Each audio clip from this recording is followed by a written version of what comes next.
Look. Listen. What? Welcome one and all to the Look Listen Cast. It's a podcast. It's about Pokemon and other things. We discuss the Pokemon Horizons, anime, Geese, Peep, and other things.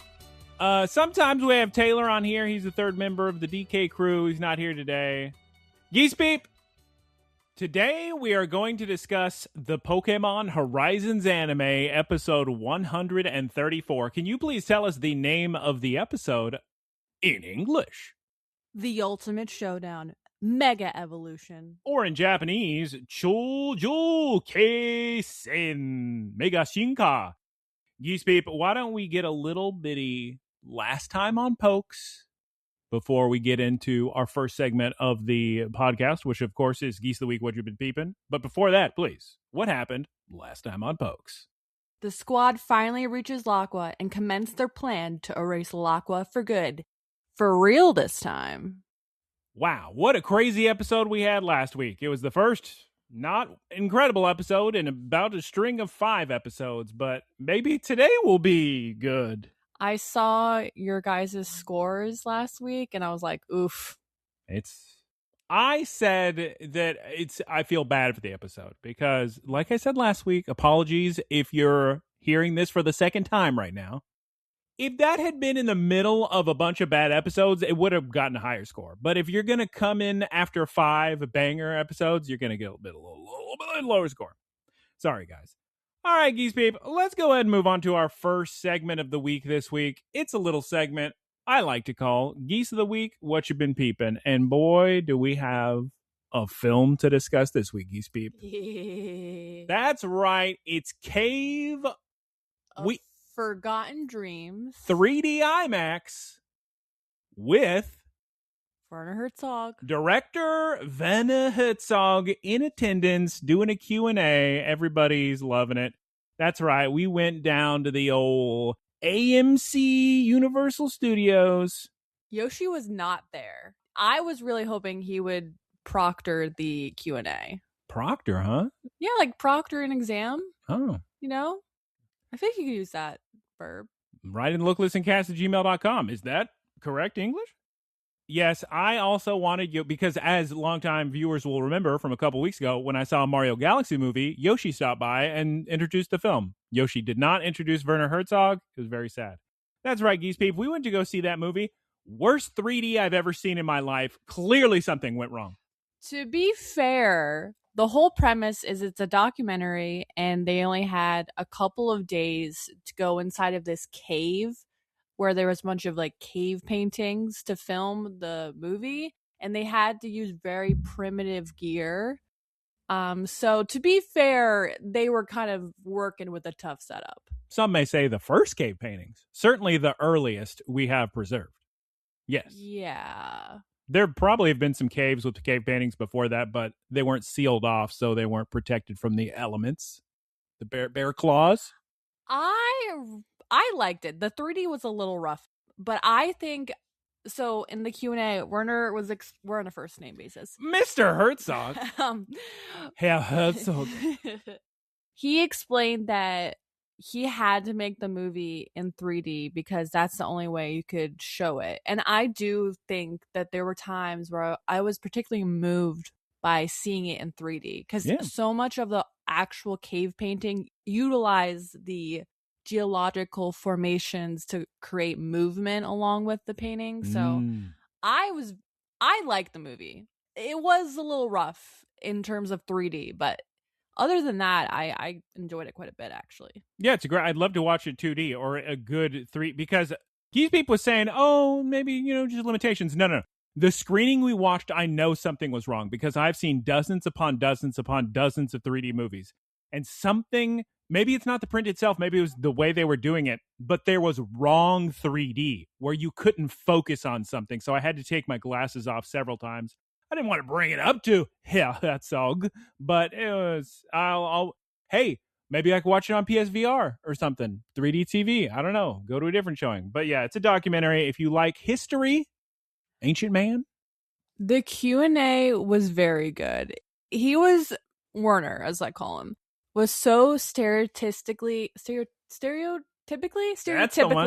there we go. Werner Herzog. He answered a question. Someone asked, "Oh, when you're doing a project, do you have any dreams or nightmares about it?" And he was like, "I do not dream. It is absolute darkness. I had one dream 30 years ago. It was about a sandwich. It's all banality." He literally said that. It was a good time in the Q&A. We learned a lot. And actually, the theater we were in, very important. That's the whole reason this movie exists, because he saw Avatar with the boys. He went down to that AMC. He had his 3D glasses on. He said, wow, 3D, huh? I guess I'll film the cave in 3D. He released it the year after he saw Avatar. Oh, okay. There you go. Shouts out. That was a fun experience. I recommend everybody, if you have a chance to see Werner Herzog in person, live. And we got to use one of Michael's 10,000 free popcorn. Shouts out to class action lawsuits, settlements, because boy howdy, do they ever take care of you. Now, normally, they'll send you a little check for $200, right? Wonderful time. AMC somehow fandoogled it where they didn't have to pay me any money, but they did give me two barcodes. One barcode gives me 27 large popcorns, and the other gives me 29 large soft drinks. So that's fun. Popcorn was good. Yep, shouts out. And I had a drink. I had something new called Sprite. What was it called? Sprite Chill. Yeah, what was chill about it? What was pineapple? Oh, because it's supposed to be like when you eat mints and you drink cold water, and it's more tingly. It does not have menthol in it. Are you sure? I think it just had tingly menthol. I just don't think it was fine, but whatever. Anyway, so we watched that. We had a good time with that, and longtime viewers coming up a lot this week, but longtime listeners may recall Geese Peep bringing up a little game by the name of Scratchy, and I decided, well, since they're celebrating some milestone sales, and Geese Peep was talking about it, maybe I'll give it a try. Beat that game. Lots of fun. Scritchy Scratch. I recommend it. Phones, PCs, buy now. I like how it took gamers in general as a populace to recommend it instead of just trusting me when I said you'd like it. This is all things on this planet. I do not rush out to go see something or eat something because I heard one person say something. One person says something, that's a fluke. When I hear multiple upon multiple people say something, and I wouldn't be offended if I were you, because clearly I had it in my mind, in the back of my head, that was a recommendation you had. And I thought, oh, okay, cool. I'll keep that in mind. And then when I start hearing a bunch of people talk about it, I say, oh, well, okay, perfect. I have a recommendation and I have sales data to prove. I used to not buy video games until a sequel was announced. So there you go. You love sales data. Yes. And it was a great game and I recommend it to everybody. It's $4.99. Go ahead and buy the game. It's fun. I would recommend getting it on your phone. Also, longtime listeners will know that I'm an avid reviewer of Oreo flavors. I love to try a new flavor of Oreo. What a segue. And I had missed out on the opportunity to try the S'more Oreos. S'moreos, as they're called. Well, I'm just saying, she adds an extra syllable. S'mores. Choking on it. But I was delighted to find out that Michael had found some for me, so I tried them, and here's my honest review from Geese Peep. They're good. Now, here's the thing. With these limited time flavors, usually Oreos goes on the other end of, oh, this is too much flavor. But I would say this one was not enough flavor. Too subtle. I didn't even realize it was graham cracker or chocolate or marshmallow or anything. It just tastes kind of normal. Just like cookie a little bit. If it had a little more flavoring, it would be really, really, really good. Yeah. I mean, I asked her, do you want to dip it in milk? Because Oreo's milk's favorite cookie. And Geese Peep acted like I'm insane for asking that, but whatever. No, I'm not a milk drinker. And if I'm eating anything with Oreos, it's peanut butter. Yeah. And you wouldn't do that with these Oreos. You don't think s'mores and peanut butter would be good? I mean, it'd be fine. We got some Trader Joe's Trader Joe's peanut butter Rice Krispie treat kind of guy. Those are good with coffee. So shouts out. And I recommend Trader Joe's soft pretzel stick. Also good. Was there another treat? I had a full baguette. Did you eat the full baguette? I ate the full baguette. I mean, I didn't want to eat half of it. It'll get moldy. It'll get a little stale. Yeah. Also, gamers, I'm about, 40 hours into Pokopia. I played on the train when I was coming to and from Connecticut. I played on the airplane. Got to get my daily, so I'm playing every day. I like it a lot. Now, I feel like it's weird that you have to basically finish most of the game to get a lot of like quality of life stuff. Really? Yeah, like you have to actually finish the main game to get Magnemite? Yeah. You're certain about that? You looked it up? Mm-hmm. Oh, okay. Which is that makes crazy. Sense. Magnemite is OP. He can do anything. I fly know, anywhere. but one of the whole points of the game is to build, and that's the only thing that lets you build easily. All right, say so. I don't know. I really like it. I wish it had a little bit more quality of life things. I went to Michael's island that he's barely touched at all. There's a lot of video games. I had to beat Fire Red. I had to beat Leaf Green. I had to play Katamari. Once Upon a Katamari. I had to play every game. All the other games. Too many games. We did jump roping with Bulbasaur. That was fun. Shouts out. Do you want to talk about Katamari? I already talked about it last week. Oh. It's still fun. I love watching people play that game. I mean, I could give update. We saw the credits of Once Upon a Katamari. I rolled them all up, and it was a lot of fun. I recommend it. I still recommend it. Recommended it last week. Recommend it this week. Once Upon a Katamari. Shouts out. What a game. It was on sale. I love Clip Clop. Clip Clop is a cousin. It's two men in a horse outfit appears. What more can we say? Yep. Also, guys, I'm going to be real with you. I need help. I cannot stop buying jewelry. So. Yep. Well, let's not even talk about it, because the more we talk about it, the more you're going to be thinking about jewelry, dreaming about jewelry. It's a problem. We need to call the people. It's a problem, guys. The rehabilitation people, and say you have a problem, and they're going to sit you down, and you're going to scream, and you're trying to run out, and they're going to have to tie you down. You know what's really funny? I think that the people. So I buy mostly on Poshmark. I think the community has really learned that I'm in quite a frenzy of buying, because I'm getting so many notifications like, oh, this person is following you. This person is creating bundles for you. No, we're not talking about it anymore. Please, Geese Peep, can you please tell us what Frank Pepes, a Connecticut pizza, is?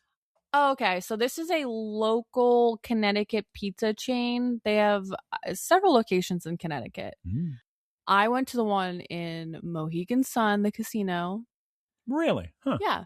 I've been to their other location in New Haven, and that pizza wasn't as good, but I got such delicious pizza here. I especially liked their broccoli and chicken pizza. Ooh. It was really good. You would really like that pizza. I got to try this a pizza. I got to get down to that Connecticut for some pizza. Geese Peep, does that conclude your Geese of the Week? Yeah. Does that mean you're prepared for Poké-news?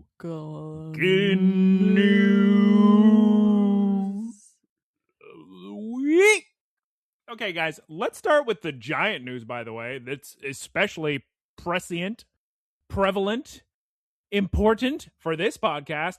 Did you guys hear we got a new season coming out called Wonder Voyage, starting May 22nd, 2026? Do you see how we're going everywhere? We're going Pokemon Go land. We're going Pokemon Unite land. We're even going Pokemon Sleep land. We got a new character with a Ditto, and she looks like she's talking about the new Generation 10 Winds and Waves characters. She looks like she's going to be related. We got all the people. Look, oh my God, we got Koraidon, Miraidon. Look, we got all the Treasures of Ruin Pokemon over here. We got Monkey Dory, Pheasantipity. We got Monkey Dory. We got Ogerpon. Look at all these guys. Okidogi. Look at them all. Wow. So yeah, we got an entire year of just running around, because Winds and Waves got delayed. So we're just going to play around with every other Pokemon game and then eventually make our way over. That'll be fun, huh, guys? So yeah, look forward to the new season, Wonder Voyage, Pokemon Horizon 6666. Also in less exciting Pokemon news, the Pokemon Go Spring Marathon event has been announced. It adds Flittle and Marathon Visor Pikachu into the game. Runs from May 12th, 10 a.m. local time through May 18th, 10 p.m. local time. And by 10 p.m., I mean 8 p.m. And in the final piece of Pokemon news this week, I don't know what this is talking about, but a special song featuring all 1,025 Pokemon called Pokemon All-Stars 1025 is to be released by Masayoshi Oishi. The first part, featuring 213 Pokemon, will be available, I guess now, as of the time you're hearing that. So look it on up. Have fun with that. Geese Peep, it is now time to discuss an episode of Pokemon. One more time, let's give the title, and then you can give us a little one-sentence synopsis. The Ultimate Showdown, Mega Evolution. Why are you doing the house mitts? The house mitts. The Jitsu holiday. All right, that's right, Geese Peep. In Japanese, it's頂上決戦 Mega Shinka. Geese Peep, what's a little synopsis this week? This one's a simple one, but, it works. It's Return to Laqua, Showdown Part 2, Electric Boogaloo. You've used that for so many one-sentence You know synopses. what? Well, it's a great summary point, so... We're going to open straight back into the battle with Frito's Olt and Roy battling Sidian, Coral, and Chelsea. And it's the exact same opening as last week. So I got pretty confused. But no, it's just exactly continuation. Can I just say, and this also relates to last week because it's a continuation. Yeah.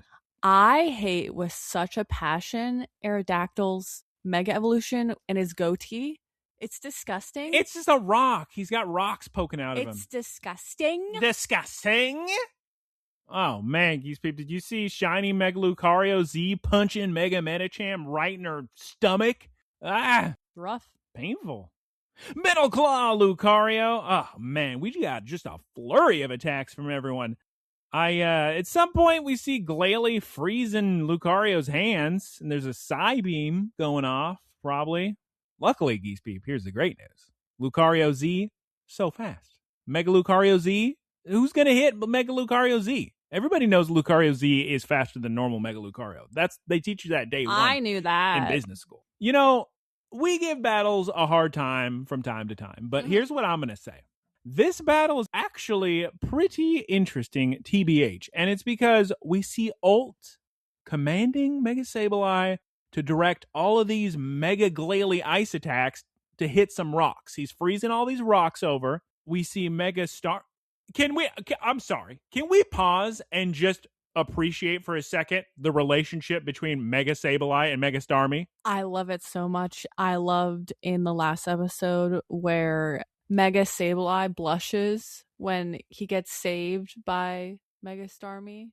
And Sableye loves Starmie's jewel so much on his face. Oh my I God. love whenever he blushes. It's the best. So Mega Starmie saves Sableye from attack. They're just adorable together. I don't know what to tell you.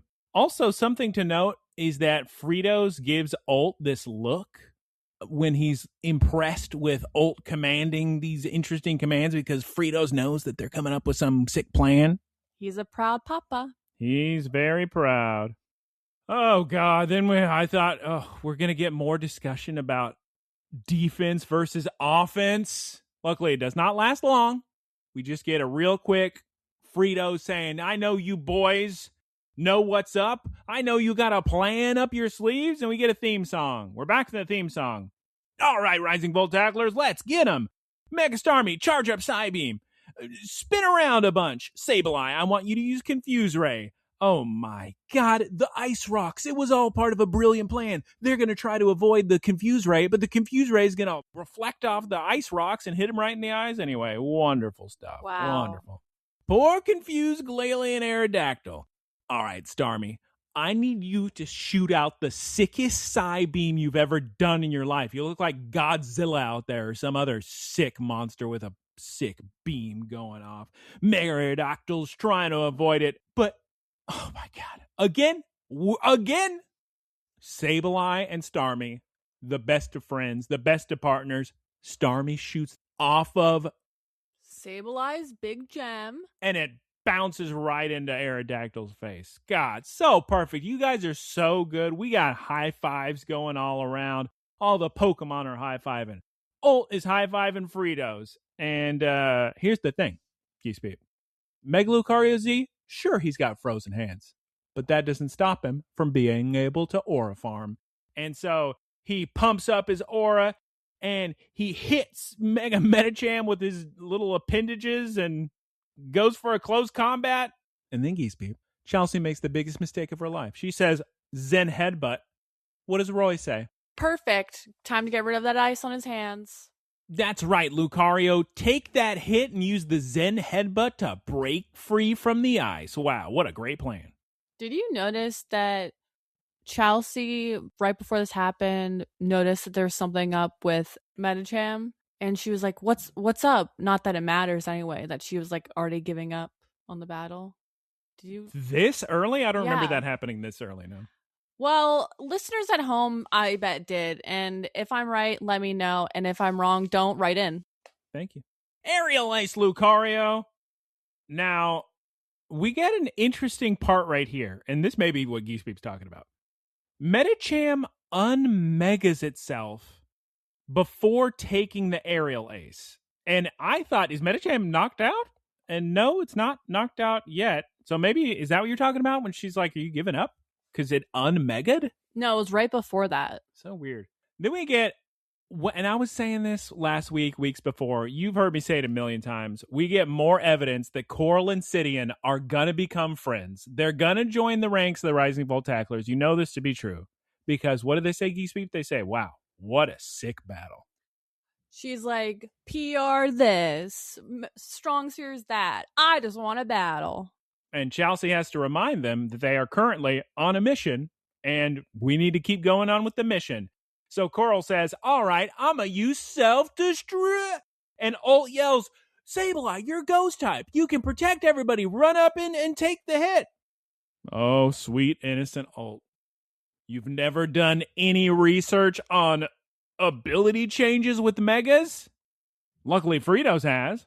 Because Fritos yells at Starmie to jump in front of Sableye. Oh, my God. She does it. She yells self-destruct. Glalie dunzo. Starmie's dunzo. Aerodactyl's dunzo. They're all knocked out. They're all unmega'd. And then Ult screaming, wait, why'd Sableye get hurt? He's supposed to be a ghost type. Turns out Fritos is a genius, as previously mentioned. He knew Geese Peep, as Geese Peep's always bringing this up, by the way. Mega Glalie's ability is refrigerate, which of course increases the power of normal type moves by 30%, but also, much more importantly, changes the move type to ice type if they use a normal type move. That gives it the same type attack bonus, 1.5 times, but also it allows him to attack ghosts because it's an ice type move now. I'm always saying that, and no one ever listens to me. That's why Fritos had Starmie jump up and take the hit. Protect Sableye. You know, you really got to know a lot of ball to write these battles when you're watching all these mega abilities interact. So shouts out to the writers. Shouts out to Starmie. Most importantly, shouts out to the gamers. Gamers, rest up. Starmie, rest up. You did a great job. And Geese Peep, this next scene we got, I think Sidian's realizing maybe these strong spheres aren't all they're cracked up to be. Maybe they're not the best, huh? They're the reason why they lost, because they've degraded the relationship and the bonds between their Pokemon. Weakening bonds? I agree. Less powerful Mega Evolution? I might argue. That's true, and to be the case. So funny when Frito says, thank God one of you listened to reason. Funny scene. Chelsea is having a bit of an existential crisis because she's like, what? We lost? This can't be happening. I cannot be wrong. I cannot lose. And she does it. No! She uses the strong Don't! She does. Poor Medicham looking chopped out here. Did you see Medicham's? I'm a little disappointed in Chelsea in this scene because Chelsea says, Medicham wanted the strong sphere, and Roy steps up to the plate. She wanted you.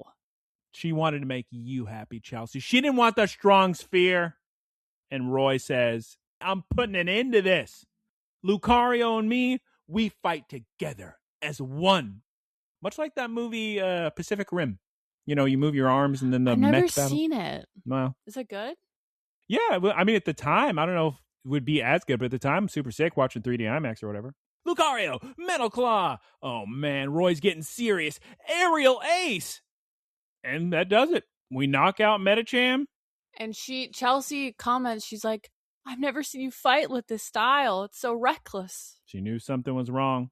And luckily, I think Chelsea's going to turn around too, because she hugs Medicham and says, "You did it all for me." And then the Rising Bull tacklers walk out so dramatically. All right, Geese Peep, it's time for us to cut to the Arcanine girlies and Captain Pikachu. Looks like they made it to the Explorer's compound surrounding the Laquium core, and we see a Leopard here with some Explorer grunts. I'm a fan of man pushing around rocks in a cart. Can I give it up to him? Shouts out to We love that. The number one gamer pushing around rocks in a cart. I wish I could do that. Oh my God. Amethio sneaks up behind the girlies.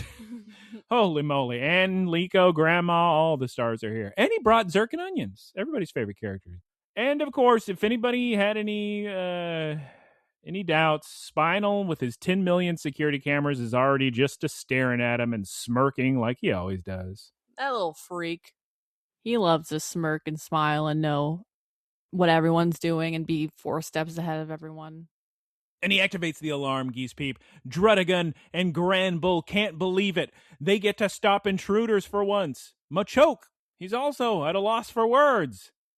Oh no, Geese Peep.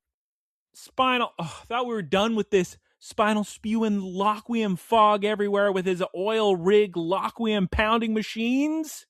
Time for a commercial break. We're back from the commercial break. Save us from the Laquium, Pogogo-chan. The wild Pokemon. They're coming out of the forest, and they're covered in Laquium juice. Luxray. Scolipede, not you too. Oh my God. Cantonian Tauros is also here and upset. He starts attacking a heat more. Captain Pikachu does a volt tackle to break down the fence surrounding the compound. The grunts try to fight them, but Laquium is making everybody go crazy, Geese Peep. We got a Primate beating up that Grand Bull from earlier. We got Golbat with absolutely no space to move. Durants are going at it. And Liko, our girl Liko, immediately goes into her classic strat of telling the Pokemon to calm down. Guys love each other. We got high dragons flying around. And we got, on the ground, Geese Peep, a poor baby Larvitar and Nidoran male in pain. These babies. Liko tells Anne, okay, Anne, because Anne in this scene's pretty freaked out. I don't know if they've ever brought Anne to the front lines of a big giant Laquium Explorers battle. But she says, don't worry, Anne. All we got to do is tire out all these Pokemon until the Laquium wears off. Go, Armarouge! Go, Sandslash! And now, Amethio, parentheses, intelligent, sends out a shiny legendary whose sworn duty is to protect the ecosystem. Go Zygarde. What a brilliant plan, Geese Peep. Wow. Seems like we should have been doing this all the time. Go Zygarde, win us the battle, please. Immediately, the protagonist Pokemon start trying to stop the other Pokemon from fighting, and we get... we get some scenes here. At first, it looks like the babies just double evolved out of nowhere, but no, it's just the parents of the babies fighting as Sandslash gets between a Tyranitar and a Nidoking, and then Arcanine picking up a Durant with its teeth. Absolutely hysterical. Very good. Love that scene. Zygarde, Geese Peep, looks back at Amethio and thinks to himself, I think it may be time for complete form. Thank goodness we collected these cells from all over the world into my Zygarde cube. Am I right, Geese Peep? Thank goodness. Also, Captain Pikachu smacks a Thievul in the face with his tail. That was good. Good scene. Right on, yells one half of Zerk and Onions. Use Sandstorm. Mightyena can't take it. Golbat, also hysterical in the Sandstorm. Did you see the Golbat just flying in circles with the sand? Now, here's what I have to say about it. Could it perhaps have been an animation error? Because I clearly remember one of those grunts putting Golbat back into his Pokeball. Unless that's a different Golbat. I don't know. It's probably an error. Please write in looklistacast@gmail.com. Animators, was that an error or was it a different Golbat? You tell me. Oh my God, Geese Peep. If there's one thing I know about Sandslash, it's that the man loves a good sandstorm. He loves sand. He's having the time of his life. And Anne says, do a big sand attack, Sandslash. These pokes can't see anything, yells Grandma as she holds all the babies, all the hurt little babies. Arcanine, take these babies to safety. Golduck, use hypnosis, put all these Pokemon to sleep. Remember when we were at the park and we saw this woman pick up a baby goose just with her hands and showed her son it? And I was like, don't do that. Yeah, I do remember that. That's illegal. You shouldn't do that. Don't do that, That's bad. guys. And now, Geese Peep, your favorite moment of the episode. Liko decides she's finally going to throw out Meowscarada and Hatteran. And honestly, it feels like I haven't seen these two girlies in a minute. These divas, as the kids may say. Yes. And it was a big risk doing that because if they got knocked out, they couldn't do the cleanse. That's what, the big, all the Tera types. And I'm saying, can we please just carry around some revives and potions for the love of goodness? Also, maybe some backup Pokemon. I don't know. Well, Taylor and I discussed that before. I think you locked it in. You had to 6 months ahead of time, the application process, everything. Mm-hmm. Quick, Hatteran, heal that Bidoof. You too, Meowscarada, just heal the less cute Pokemon. Oh no, Geese Peep. Golly, Spinal's gonna send out even more Lockwium Fog? You mean we did all this work healing and stopping the fighting for nothing?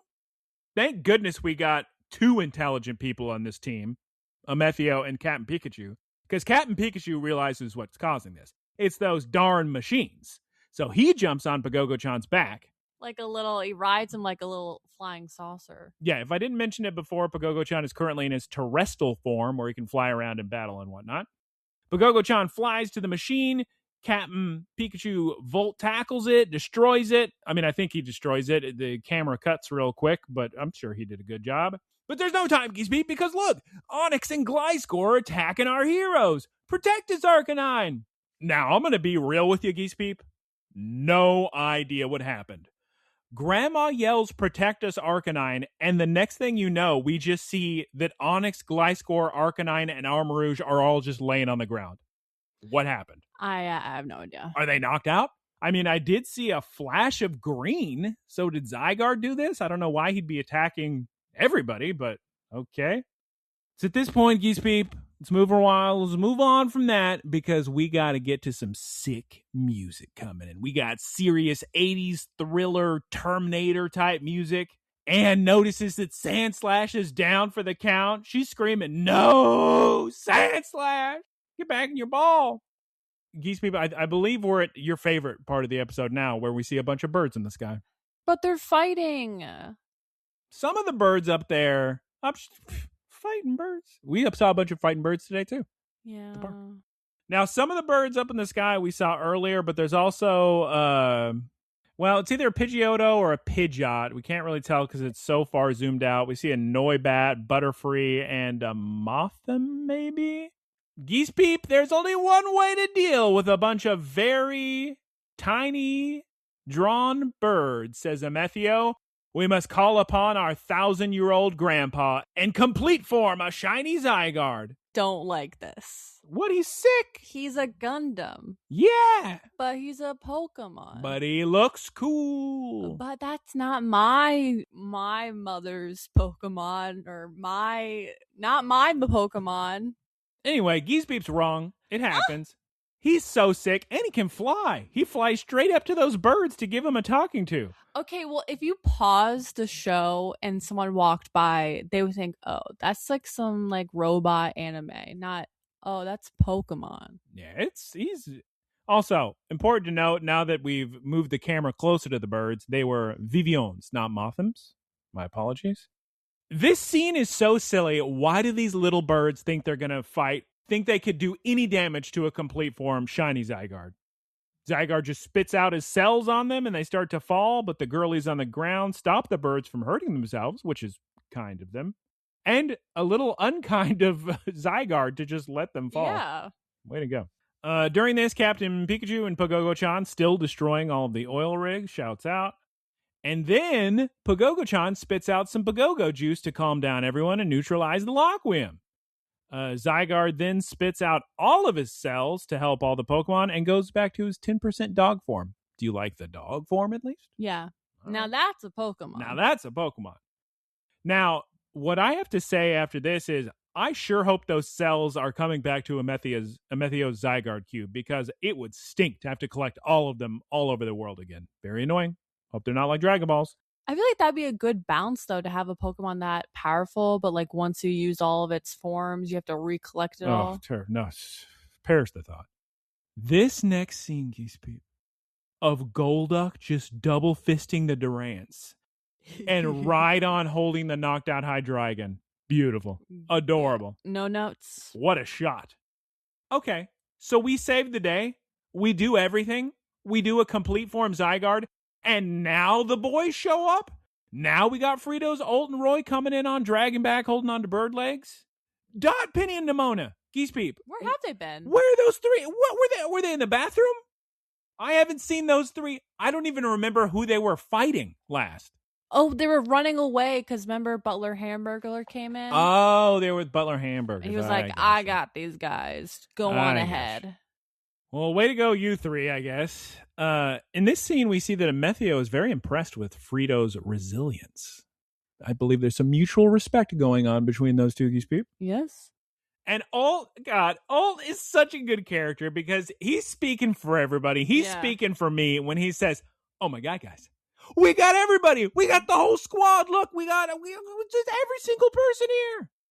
Even Spinal comes out and he's with Indy and Rubina, and he says, wow, been a bunch of ruckus, huh?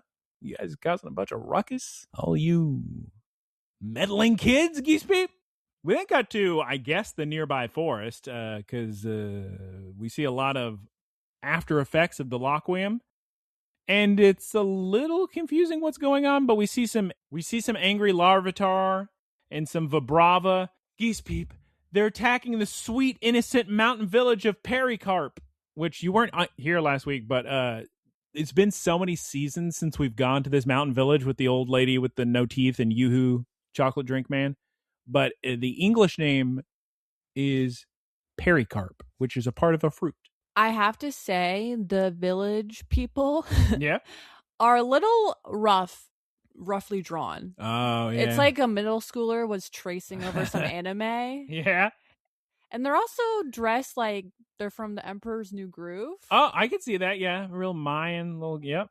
It's just such a stark contrast to see, Molly and Oreo and then to see these like drawn villagers. Yeah, Emperor's New Groove. Perfect. That's exactly what they look like. So the villagers are running in fear. We got Pokemon fighting everywhere. We got Saucebuck fighting in the streets. Turtonator and Crustle furious. The village people are blaming the rising Voltaclers.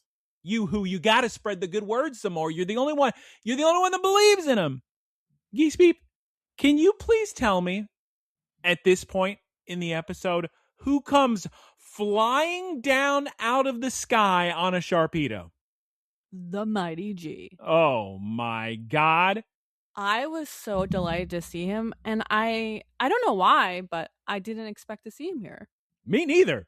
He immediately jumps on the ground and just starts hugging all of the Pokemon, and much like Ringo Starr says, peace and love, peace and love. I love it. I love it so much, because it's literally what they were also doing, but they're hamming it up as part of his bit. He gets rid of Laqua with just a little hug. Perrin and Wyatt are here, by the way, and they're loving it. They're losing it. I guess they don't know that Mighty G is Ludlow. Is Frito's the only person who is aware of this? Does Frito's know? He must know. He must know. Anyway, the old woman with no teeth from several seasons ago remembers Mighty G, loves his movies, starts going on telling everybody who he is. But Geese Beep, Mighty G's back's hurting. He can't keep up this transformation much longer. Hey, good little side note here. Wyatt inadvertently just talking about what's going on, spreading more word that Rising Voltaclers are the good guys, which is important to note because maybe in this next scene, we're going to get a little change of heart from the village people. Am I right? Yes. We see Oreos and Murdoch. They're on top of Metagross. They're checking on all the Pokemon nearby. Molly is having Chansey heal everybody, including a Trapinch. Important to know, Trapinch getting healed. Mousehold, get rid of all this Laqua fog. Use Tidy Up, which is just them grabbing a leaf and using it like a fan. Great stuff. They're trying their best. Murdoch then yells at a Pyroar, Breloom, and a Manectric to get away from the fog. And then the Rising Ball Tacklers yell at all the villagers, "Hey guys, we got a medical facility up here on the ship. Why don't you come on board? We'll make sure we'll check on your Pokemon." One woman brings a herdier to Molly and checks to see if it's okay. And she says, "Yeah, it'll be fine. You just, I only got a little bit of exposure. Yeah. Maybe give it a little rest, a little bed rest, give him a little bone, something. I don't know. Yoo-hoo must be pleased as punch, or pleased as a chocolate-flavored beverage, I should say. Wow. Yoo-hoo, the chocolate drink. Does Yoo-hoo even exist anymore? Is it in stores? It has to exist, right? I don't know. All right. That's great that the villagers believe in them. Let's cut back to Spinal. This seems actually pretty funny because I don't remember ever seeing a scene like this before. Because normally it's like, bad guy, super evil, has all the power. And in this scene, Spinal's standing there and it's everybody else just yelling at him. Just saying, "You're finished, Spinal. Your plans are no more." And then Pagogo-chan immediately calls out Shiny Rayquaza and the rest of the 6 heroes. We did it. All the Tera types here, Geese Peep. All 18 of them or whatever. 16, 18. 18. Who can count? Can you count? Count to 18. We did it. To be continued. Episode's over, by the way. Sick. Okay. Kind of came out of nowhere, Geese Peep. Before we discuss our feelings on the episode and give it a score, can you please give us the mega of the week this week, which is Mega Victory Bell, please? To keep vast stores of acid in its body from spraying all over it, it ties its own throat shut. Oh. I have to say, it looks like a Splatoon character in the Mega Evolution. Don't you think? I agree. Yes. Thank you. And then you sound like such a kid doing school report. At the front, you're like asking for questions from the children in the desk, and they're like, "Yeah," and you're like, "Yes, thank you."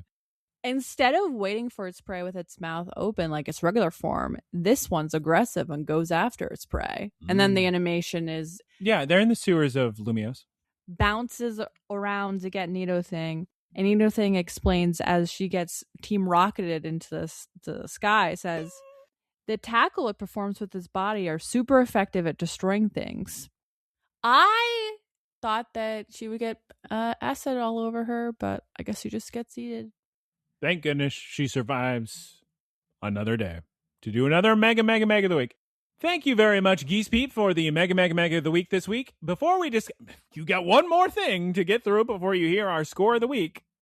We have a new segment called Next Time on Pokes. What do we think the next episode is going to be like? And Geese Peep, I'll tell you right now, I think we're getting Mega Darkrai. Oh, yeah? I do. The Laqua core looks like Mega Darkrai. And I think Mega Darkrai from Legends ZA. Sorry. Spoilers for the DLC, but that's what it looks like. So, shouts out. Can't wait. Can't wait. Okay, Geese Peep. Let's discuss this episode. Better than last week? Yes. Especially with the little heartwarming moments with Chelsea holding her little Medicham. The scenes of the Pokemon holding the other Pokemon. Starmie and Sableye, wonderful together. But that was mostly last week? Yes, that was mostly last week. It was this week too. But it was not as good as last week. This week and last week, not the best compared to the prior 5 episodes, but I had fun with the battle. I thought Mega Glalie ability coming into play was sort of neat. I like seeing a lot of Pokemon. It's nice that the village people of Periwinkle Village or whatever, what is it? Pericarp have come around, even though, as Geese Peep pointed out, they're terribly designed. I don't know what score to give this at all. What score are you thinking? I don't know. Do you have fun with it? Do you think anything was sick? Was anything funny? Well, Arcanine carrying the Pokemon in its Durant, mouth. Yeah. That was good. There was some fun Golduck with holding the darn okay. Maybe it clears 7.0. For me, I'm gonna have to give it in the 6s or 7s because it's not offensive. I didn't dislike it. It's just not. There wasn't enough for me to give it in the 8s. It's nowhere near as good as the golden era of Horizons, which was 5 episodes in a row a few weeks ago. What are you giving it? What score? A 6.7. 6.7. That's not bad at all. Okay. I probably got. Oh, can you give any reason for your score, please? Well, you basically summarized it. It was not awful. It was like serviceable. There were some good moments, but I was actually surprised how they handled Chelsea. I thought they were gonna end that right then and there and like have her realize like, you're right, I need to stop Spinal. So I'm looking forward to the payoff. I think it'll be a better payoff by still like delaying it, which will probably happen in the next episode or two. Well, we've got some time, but I'm pretty sure the Explorers are pretty much all going to be friends. I don't know about Spinal. Sidian and Coral are going to be friends in no time. I know that much. And Chelsea probably, yeah, maybe an episode after that. Especially because doesn't Chelsea and Butler Hamburgers, they go way back. Because, well, yes, Hamburgers was a member of the Explorers. So he has deep history with everybody. But Hamburgers is the one that showed up to Chelsea's school, remember? Yeah. Yeah, that'll be fun. What do we do? Okay, I got to give this a score. What I got to see what last. I think you gave a 6 something for him. It certainly worked its way up last week because I talked myself into a high score. I gave last week a 6.4. I think this episode was better. So, wait, were you trying to be funny with your score? No. 6.7. Way to go, Geese. No. Way to go! Trying once again to appeal to the what is it, Gen Z, Gen Alpha, whatever the kids these days. Who knows? Okay, yeah, this is probably a little high, but I'll go 7.0. I'll go 7.0 because I thought that was sick moments, cool moments, cute moments, they exist. And the battle, the neat battle. Honestly, if I'm impressed by the fact you're bringing up refrigerate ability from Mega Glalie, that's enough for a 7. It's enough for a 7.0. All right, Geese Peep, that concludes our discussion of Pokemon anime this week. Let's move it on to the wrap-up. Please take it away. Thank you, everyone, for listening. You can find us at Look, Listen, Cast on Spotify, Apple Podcasts, and YouTube. Please like and subscribe so more people can find us. Leave a comment, too. That'll help. Also, thank you to Keith for our artwork. You can find him at twitch.tv/KeithSquared. Shouts out Professor website for the Ticklebits boilerplate. Twitch.tv/ProfTickleBits. Please recommend this podcast to your friends, family, uncles, nephews, nieces, schoolyard chums. You can also send a question or comment to looklistencast@gmail.com and be read on the air. All right, Geese Peep. It's time to head on out and eat some pizza. I'm going to need you to say goodbye 3 to 5 times. I will be saying goodbye around 2 times. So, goodbye.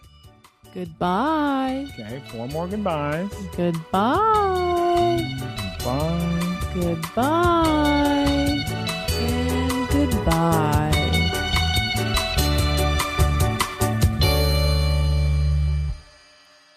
Howdy, y'all. It's me, Geese Peep.